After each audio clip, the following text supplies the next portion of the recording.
अगर सीटेट में आप एक अच्छा स्कोर पाना चाहते हैं, आप चाहते हैं कि आप पहली बार में ही 120 प्लस 130 प्लस का स्कोर कर सके। देखो, पास तो सभी होते हैं, लेकिन एक अच्छे स्कोर के साथ जब आप पास होते हो तो आगामी परीक्षा के लिए आप बहुत ज्यादा अंदर से अपने आप से खुद से ही आप मोटिवेट होना शुरू हो जाते हैं। तो अब इसके लिए आपको क्या करना है, इसके लिए आपको ये वीडियो एंड तक अवश्य देखनी है, क्योंकि आज हम सीखेंगे टैग वर्ड्स। और टैग वर्ड्स आपको प्रत्येक सब्जेक्ट के टैग वर्ड्स मिलेंगे। वीडियो लंबी भी हो सकती है, ठीक है, लेकिन एक बार अगर आप टैग वर्ड्स सीख जाते हैं तो फिर आपकी जो पेडागोजी के नंबर आते हैं 75 नंबर, तो 75 नंबर आपके पूरे के पूरे सही होते हैं। तो प्रत्येक सब्जेक्ट के टैग वर्ड्स आप अवश्य सीखिएगा। तो चलो शुरुआत करते हैं। और चैनल को सब्सक्राइब करना देखो बिल्कुल ना भूलना, क्योंकि सीटेट अगर पहली बार में पास करना चाहते हैं तो चैनल को सब्सक्राइब आपको अवश्य करना ही पड़ेगा। वीडियो अपने शेयर भी कर सकते हैं। तो चलो शुरुआत करते हैं। हेलो फ्रेंड्स, तो आज हम पढ़ेंगे सीटेट के टैग वर्ड्स। और इन टैग वर्ड्स पर एक बार आपकी पकड़ बन जाती है तो मान के चलिएगा कि फिर आपका सीटेट पास करने से आपको कोई भी नहीं रोक सकता है। सीटेट का जो मेन, ठीक है, यानी सीटेट की जो मेन चीज है वो है आपकी पेडागोजी। और पेडागोजी के 75 नंबर आते हैं आपके, और इन 75 नंबर ये आपके पूरे के पूरे टैग वर्ड्स पर ही आधारित होते हैं। तो टैग वर्ड्स सीखना आपके लिए बेहद जरूरी है। तो चलो शुरुआत करते हैं। वीडियो को अपने दोस्तों को शेयर भी कर दें। सबसे पहले हम सीडीपी के टैग वर्ड्स को सीखेंगे। तो जैसा कि आपके तीन जो मनोवैज्ञानिक है वो सीडीपी में बहुत ही महत्वपूर्ण है, जीन पियाजे है, वाइगोस्की है, कोहलबर्ग है।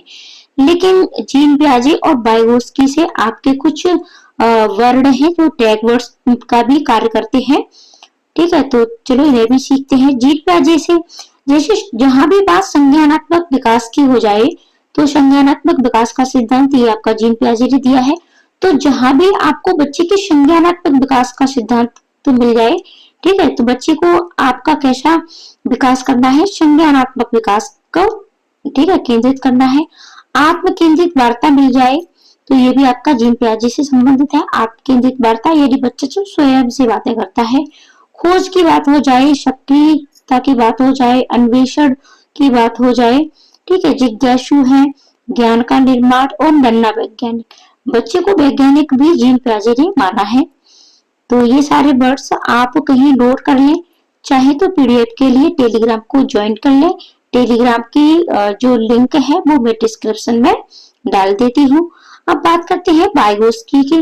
तो वाइगोस्की से संबंधित आपके जो वर्ड्स हैं, जैसे कि इन्होंने जो सिद्धांत दिया, इनके जो सिद्धांत का नाम है वो है सामाजिक सांस्कृतिक विकास का सिद्धांत।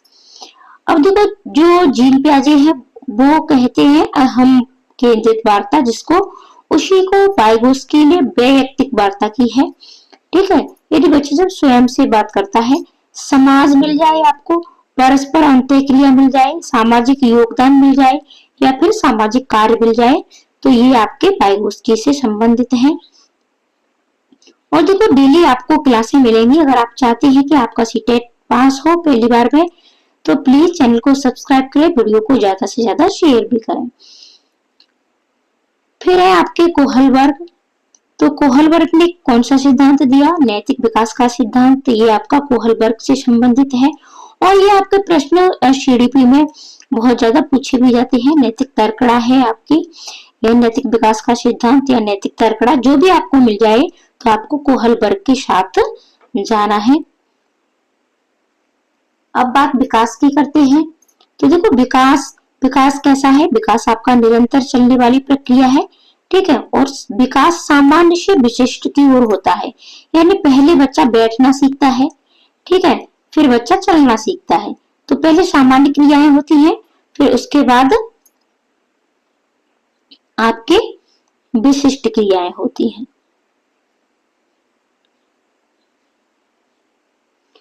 तो विकास कैसा है आपका, सामान्य से विशिष्ट की ओर चलता है। जैसे कि बच्चा पहले बल बनाना सीखता है, फिर उसके बाद बोलना सीखता है। अब बात करते हैं बुद्धि से आपको क्या टैग वर्ड्स मिल सकते हैं। बुद्धि से आपको मिलेंगे, जैसे बुद्धि कैसी है, बुद्धि आपकी बहुआयामी है, समुच्चय है, समूह में, ठीक है।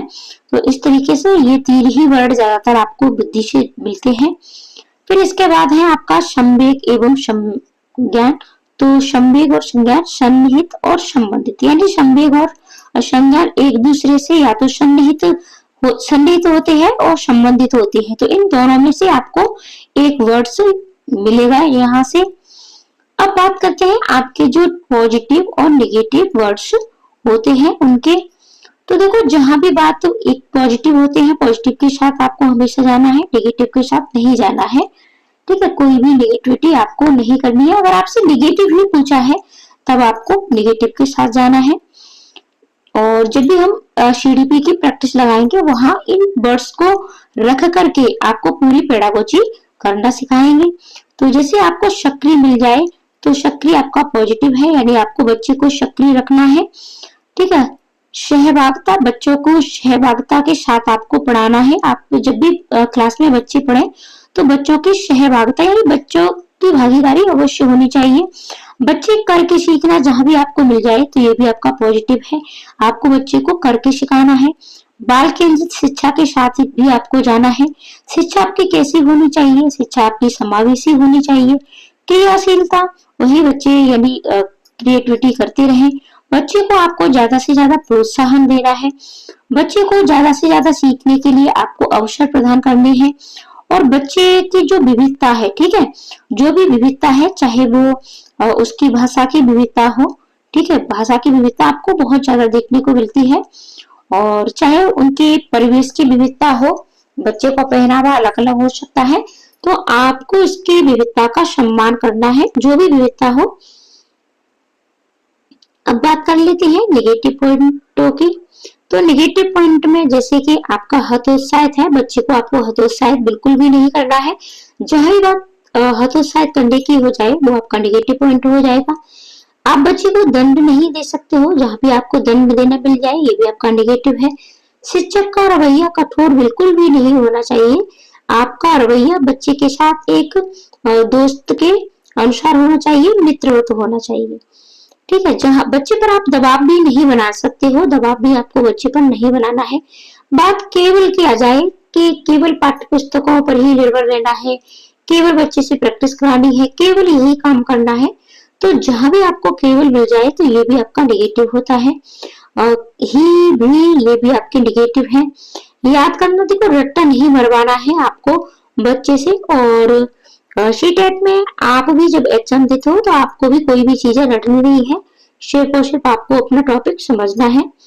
भेदभाव भी आपको बच्चों के साथ बिल्कुल भी नहीं करना है। कंटेस्ट वही चीज, यानी आपको कोई भी चीज बच्चों से कंटेस्ट नहीं करानी है। इसके बाद है आपका विभिन्नता। तो विभिन्नता भी यहाँ आपको देखने को मिल जाए तो विभिन्नता तो देखने को मिलती ही है। हर बच्चा विभिन्न होता है, ठीक है। हमारा परिवेश में विभिन्नता पाई जाती है, हमारी भाषा में विभिन्नता पाई जाती है, हमारी बोली में विभिन्नता पाई जाती है, हमारे खान पान में विभिन्नता पाई जाती है। तो ये विभिन्नता क्या है? ये आपका पॉजिटिव पॉइंट है। सहारा या देना या पाड़ या ढांचा भी मिल जाएगा, ठीक है। सहारा देना, ये जिसी को हम पाड़ या ढांचा भी कहते हैं। तो बच्चे को जहां भी बच्चा मतलब कोई भी भूल करता है, अटकता है, कोई भी चीज जिसको वो आधी चीज तक पहुंच गया है, ठीक है, उसने आधा सॉल्व कर लिया है, जैसे मैथ का प्रश्न है, ठीक है, फिर उसे आप थोड़ा सा सहारा दे सकते हो। त्रुटियां अधिगम का हिस्सा होती है, यानी बच्चा छोटी छोटी गलतियां करता है तो उसे शुरुआत में आपको उन पर ध्यान नहीं देना है, क्योंकि अधिगम का एक हिस्सा है। बिना गलतियां करे कोई भी परिपक्व नहीं होता है, कोई भी नहीं सीखता है। दृश्य श्रव्य सामग्री का जहां भी प्रयोग करने की बात हो जाए तो ये भी आपका पॉजिटिव है। बच्चों को सम्मान देना है आपको, और विविध गतिविधियों के करवानी है आप बच्चों को, ठीक है। गतिविधियों करवा के बच्चे को आप सिखा सकते हो। कोई भी चीज बच्चे किताब से नहीं सीख सकता है, ब्लैक बोर्ड का सहारा लीजिए, ब्लैक बोर्ड से नहीं सीखता है। आप कोई भी एक्टिविटी करवा सकते हो। दैनिक जीवन से जोड़ करके पढ़ाइए, जैसे कि आप बच्चे को ठीक है प्रदूषण पढ़ाते हो तो गंदी नालियों के साथ जोड़िए बच्चे को, ठीक है। और कूड़े के कचड़े के जो ढेर होते हैं उनको दिखाइएगा। बच्चों की क्या समस्या है उसके कारण का आपको पता लगाना है। गतिविधि अर्थपूर्ण अधिगम, ठीक है, जो भी आप गतिविधि कराएं तो जो भी बच्चे को सिखाएं, अधिगम का अर्थ होता है सिखाना या सीखना। तो बच्चे जो भी सीख रहे हैं, जो भी आप बच्चे को सिखा रहे हैं वो अर्थपूर्ण आपका होना चाहिए। तो ये भी आपके क्या है, ये भी आपके पॉजिटिव पॉइंट है। अब बात निगेटिव की करते हैं, तो निगेटिव में वही आपका आ जाएंगे ये, ठीक है, जैसे कि भेदभाव हो गया आपका, और ग्रेडिंग रैंकिंग, बच्चे को आपको ग्रेडिंग भी नहीं देनी है, रैंकिंग भी नहीं देनी है, ठीक है। ग्रेड या रैंक से आप बच्चे को ये नहीं कर सकते हो कि हाँ बच्चा इस चीज से ही ज्यादा नंबर लेके आया है, ठीक है। तो ग्रेडिंग और रैंकिंग ये बंद कर दी गई है आपकी एनईपी 2020 में। और निष्क्रिय, बच्चे को आपको निष्क्रिय नहीं रखना है, जहां भी बात आपको निष्क्रिय मिल जाए, ये भी आपका निगेटिव हो गया। कठोर अनुशासन में बच्चे को नहीं रखना है आपको। शिक्षा आपकी शिक्षक केंद्रित नहीं होनी चाहिए, बाल केंद्रित होनी चाहिए। तो बच्चा कैसे सीखता है, अगर सीटेट में आपने एक बार ये चीज याद सीख ली, ये याद रख लिया कि आपको बच्चे के अनुसार चलना है, बच्चे कैसे सीखते हैं, बच्चे किस तरीके से आप बच्चे को सिखा सकते हैं, ठीक है, तो आप सीटेट आसानी से पार कर जाओगे। तो शिक्षक केंद्रित नहीं होनी चाहिए। व्यावसायिक शिक्षा भी आपकी, ये भी आपका नेगेटिव पॉइंट है। आप दो बच्चों में तुलना नहीं कर सकते हो। लैंगिक असमानता, यानी आप लड़का और लड़की में भेदभाव नहीं कर सकते हो। उच्च शिक्षा के लिए भी आपको बच्चे को तैयार नहीं करना है, ठीक है। तो ये आपके यहाँ सीडीपी के टैग वर्ड्स थे।